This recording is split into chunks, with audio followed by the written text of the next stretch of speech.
Hello everybody, this is day 2 of my Kentucky hunt.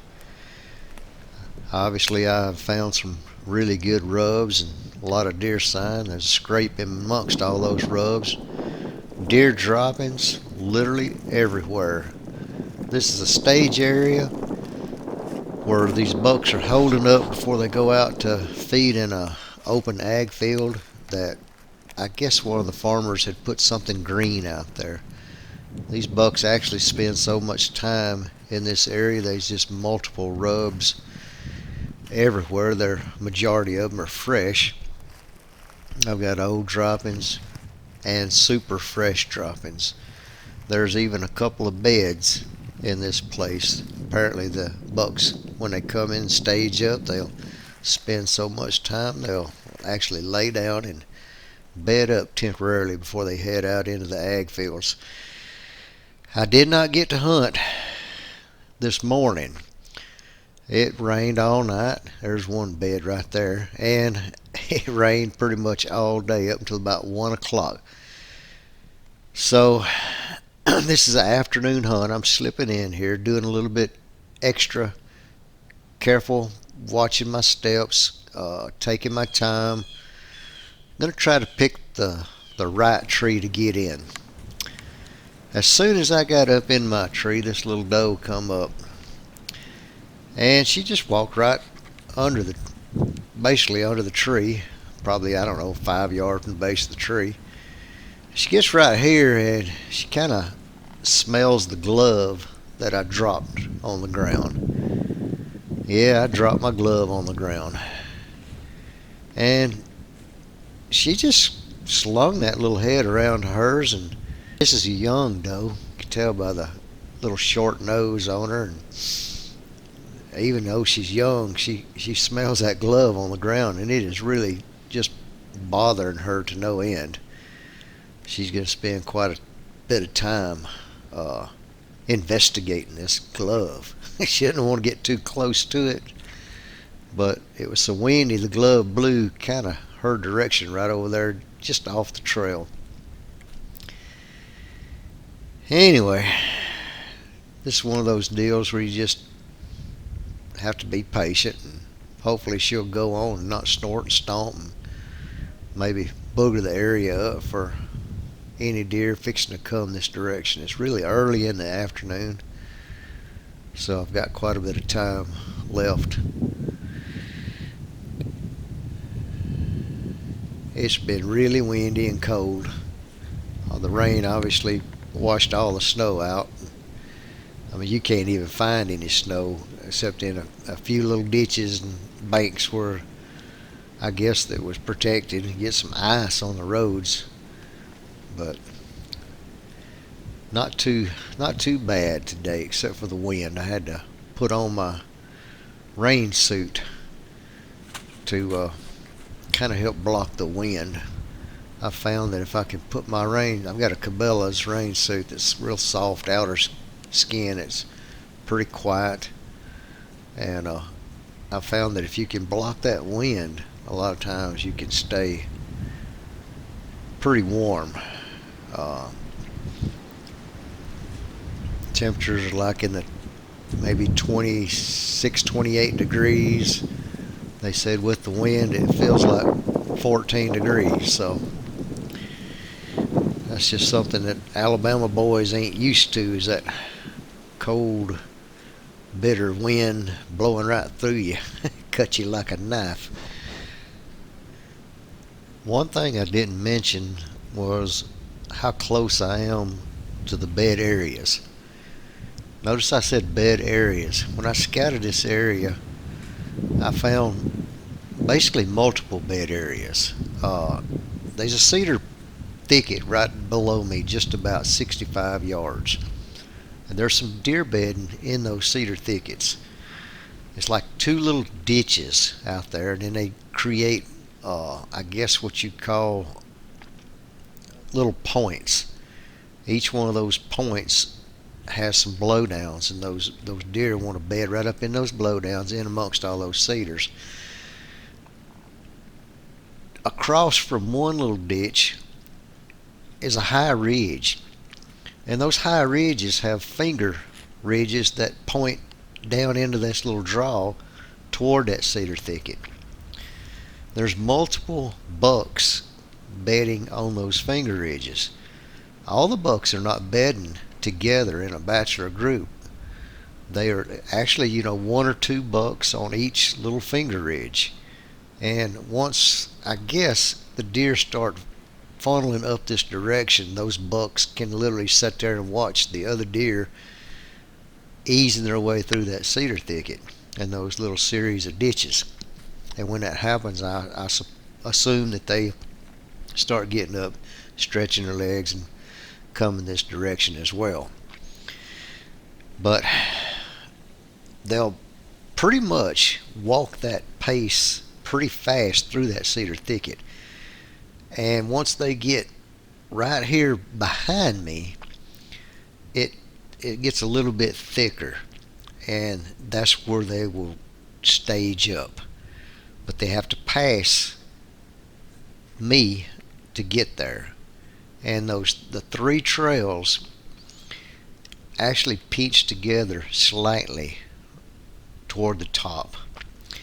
I'm sitting a little bit low because I've got a south wind. These deer are actually coming to me with the wind to their back. But what I've done in this situation is I've gotten up tight to the cedar trees, and I'm up high in the tree, and my wind is kind of blowing over the tops of those cedar trees. And as hard as it's gusting, my hope is that the cedar trees will be thick enough to hold my scent up above it. And then as it's going and through the tree limbs and stuff, it just kind of disperses my scent. And so far, it's worked 2 days in a row. Yesterday, all these deer came with the wind to their back. Today, they're coming with the wind to their back. This little doe, obviously, she smelt my glove on the ground. It's one of those things I hope that maybe the buck doesn't come by there and I get busted the same way. Now, yesterday when I sat in here, I was about 5 yards from the trail that this nice buck is walking on now, because they were over on the trail that I'm watching today. That's usually what happens if you move off of one trail, that they try to move in on them on the trail that they're walking, they'll change trails on you. It just happens to be my luck. I would like to be sitting right over there, tucked up tight to those cedars on that edge, getting a shot at one of those bucks, but it's just not going to happen today. But my friend is back. The one that I passed up on yesterday is walking dead up under my tree again today. He has a real strong tendency to kind of follow the ladies. That's what he did yesterday, and that's what he's doing today. I've made the decision to go ahead and take this buck. I figure he's going to get downwind of me and get my glove on the ground scent and maybe booger this area up. I'm not for sure if I'll even have an opportunity to hunt tomorrow, so I've made the decision to go ahead and make the best shot possible.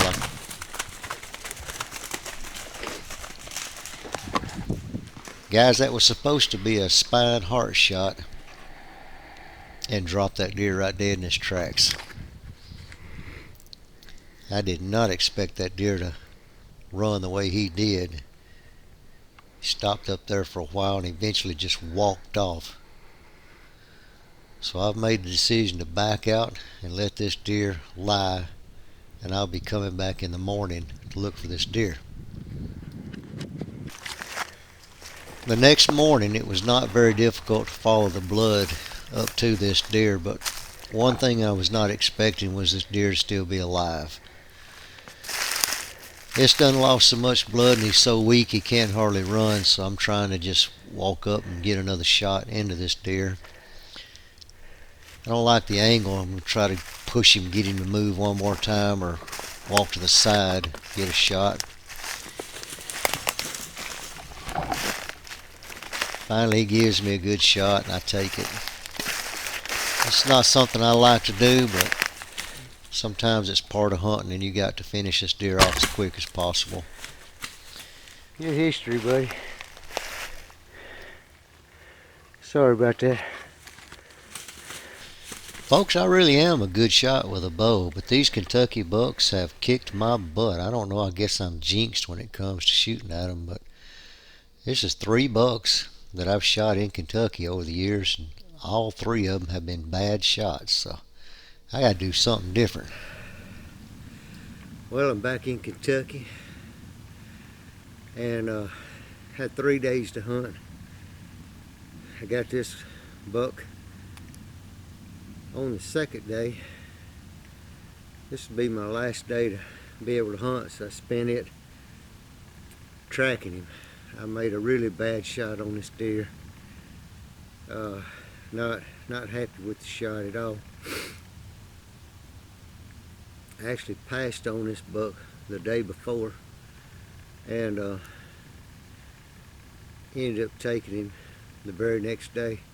I saw 2 really nice potential Pope and young deer yesterday, and I probably should have let this deer walk again and tried my odds on him this afternoon, because I did have one more evening to hunt, but I went ahead and I tried to drop him in his tracks. I actually made a really good shot on him, a straight down shot, and right here at the base of the neck between the shoulder blades, I don't know how in the world this deer did not drop dead in his tracks with that particular shot, but he didn't.